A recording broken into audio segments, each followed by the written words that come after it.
Api menyala hebat, membakar bangunan di kawasan permukiman padat penduduk di Jalan Lebak Jaya, Kecamatan Tambak Sari, Kota Surabaya.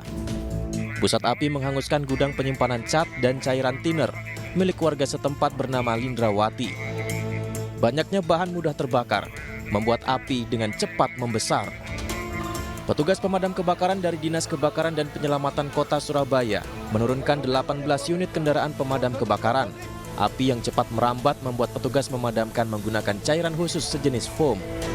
Kita menggunakan cairan tepol ya, tepol itu semacam foam. Jadi supaya mengcover oksigennya dan supaya yang terbakar ini kan cat sama thinner. Karena thinner ini bahan bakar cair ya, jadi sehingga kita tadi bahan yang kita pakai untuk melakukan pemadaman menggunakan foam ya. Belum diketahui pasti penyebab kebakaran, namun api pertama kali muncul dari dalam gudang. Saat kejadian tidak ada aktivitas produksi, tidak ada korban jiwa dalam peristiwa ini. Dari Surabaya, Yuda Prawira, iNews melaporkan.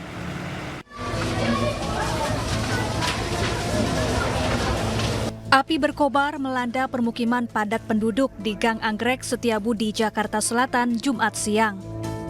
Banyak material mudah terbakar membuat api cepat membesar.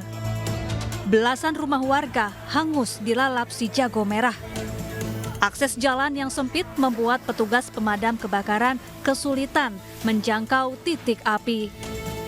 Kebakaran ini juga membuat warga panik. Mereka langsung menyelamatkan diri sambil membawa barang-barang berharga. Terus ini keadaan lagi khotbah kayaknya deh Jumatan. Terus tiba-tiba kayak kembang api begitu.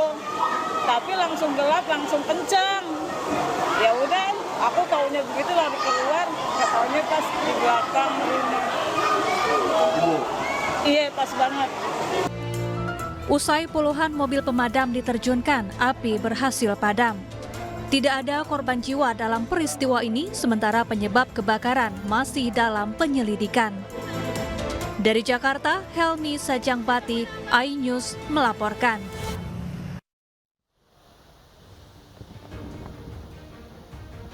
Selamat malam, apa kabar pemirsa? Kebakaran gudang cat di Surabaya dan rumah di permukiman padat di Jakarta tadi menjadi pembuka jumpa kita di iNews Prime. Salah satu tersangka sindikat penjualan organ mengaku mendapatkan uang 120 juta rupiah dari hasil penjualan ginjal. Sementara itu, relawan pro Jokowi di sejumlah daerah mulai mendeklarasikan dukungannya untuk Ganjar Pranowo di Pilpres 2024. Saya Abraham Silaban, Anda menyaksikan iNews Prime.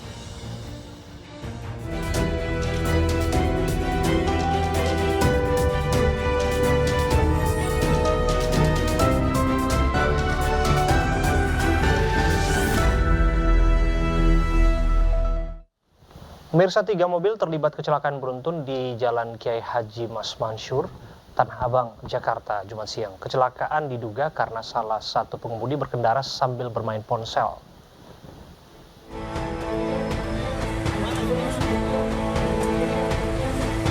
Kecelakaan beruntun yang melibatkan minibus sedan dan mobil box terjadi di Jalan Kiai Haji Mas Mansur, Tanah Abang, Jakarta Pusat, Jumat siang.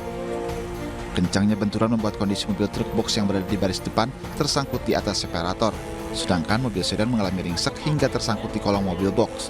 Sementara minibus yang berada di barisan paling belakang juga mengalami kerusakan pada bemper depan. Kecelakaan beruntun bermula saat truk box bermuatan pakaian yang tengah berhenti di lampu merah jalur penyeberangan jalan tiba-tiba ditabrak mobil sedan dari arah belakang. Kondisi serupa tak mampu menginjak rem juga dialami pengemudi minibus hingga akhirnya ikut menabrak sedan dari arah belakang. Tabrakan beruntun dipicu karena pengemudi sedan bermain telepon genggam saat berkendara. Beruntung kecelakaan tidak menimbulkan korban jiwa.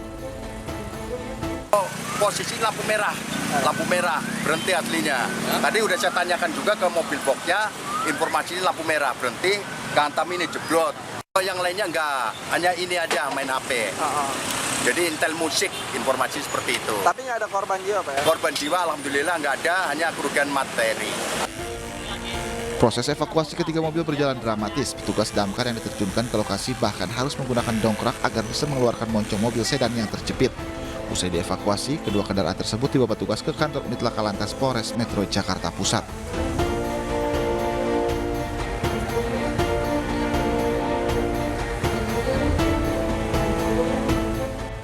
Komite Nasional Keselamatan Transportasi (KNKT) memeriksa lokasi kecelakaan kereta api berantas dengan truk trailer di Semarang, Jawa Tengah. 3 tim diterjunkan untuk memeriksa detail.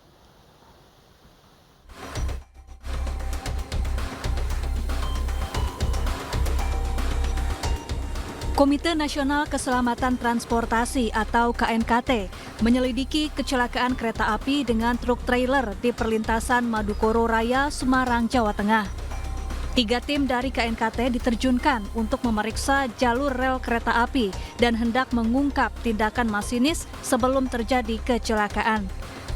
Pemeriksaan meliputi 3 kategori, di antaranya investigasi kendaraan, mengukur elevasi jalur, dan investigasi dari pihak kereta api.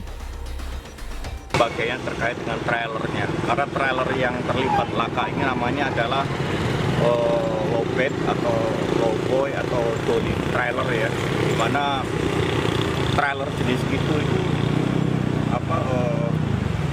sangat rendah ya, di ground clearance-nya itu sekitar 20-30 cm. Nah, ini merupakan isu karena kita lihat lintasannya ini elevasinya cukup tidak ramah untuk kendaraan-kendaraan dengan ground clearance yang rendah. Sebelumnya kecelakaan terjadi antara kereta api berantas dan truk yang tiba-tiba berhenti di perlintasan Jalan Madukoro Raya, Krobokan, Semarang, Jawa Tengah, Selasa malam. Truk mogok, kemudian sopir dan kernet turun untuk mencari pertolongan. Namun naas truk berisi 626 penumpang melintas dan menabrak truk hingga terjadi ledakan serta kobaran api. Tidak ada korban jiwa dalam peristiwa ini, namun 1 penumpang terluka akibat melompat dari kereta. Sementara sopir dan kernet truk yang sempat kabur telah menyerahkan diri ke polisi.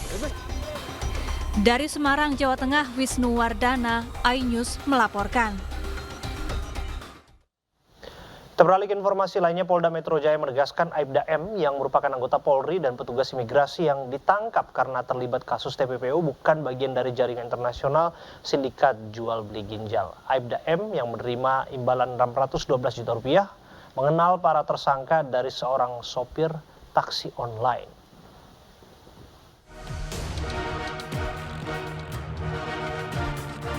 Sindikat kasus TPPO modus penjualan ginjal di Bekasi, Jawa Barat melibatkan sosok Aibda M yang merupakan anggota Polri. Polda Metro Jaya mengungkap Aibda M yang menerima uang 612 juta rupiah dari sindikat penjualan ginjal dikenalkan dengan para tersangka oleh seorang pengemudi taksi online. Sopir taksi online tersebut mengaku kepada para tersangka sindikat penjual ginjal bahwa Aibda M bisa menghentikan kasus TPPO tersebut.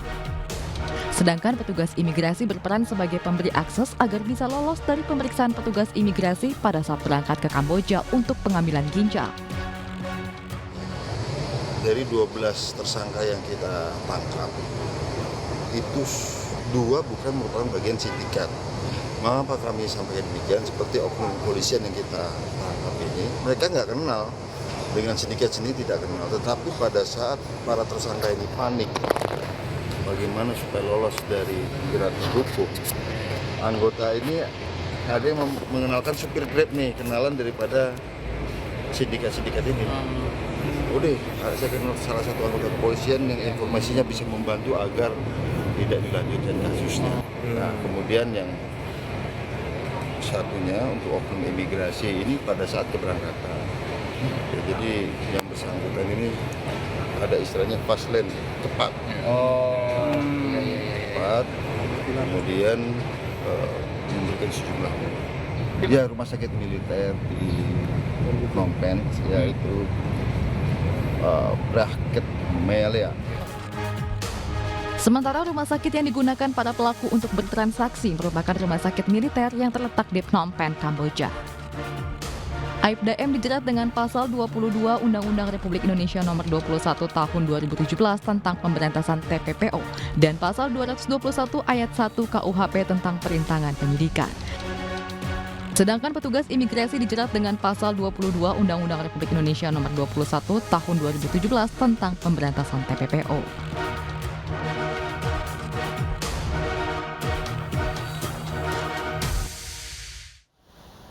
Salah satu tersangka mengaku masuk dalam sindikat penjualan ginjal setelah dirinya menjadi pendonor pada tahun 2019. Tersangka bernama Hanim terpaksa menjual ginjalnya karena bermasalah secara ekonomi. Dari hasil penjualan ginjal itulah ia mengaku mendapatkan uang 120 juta rupiah.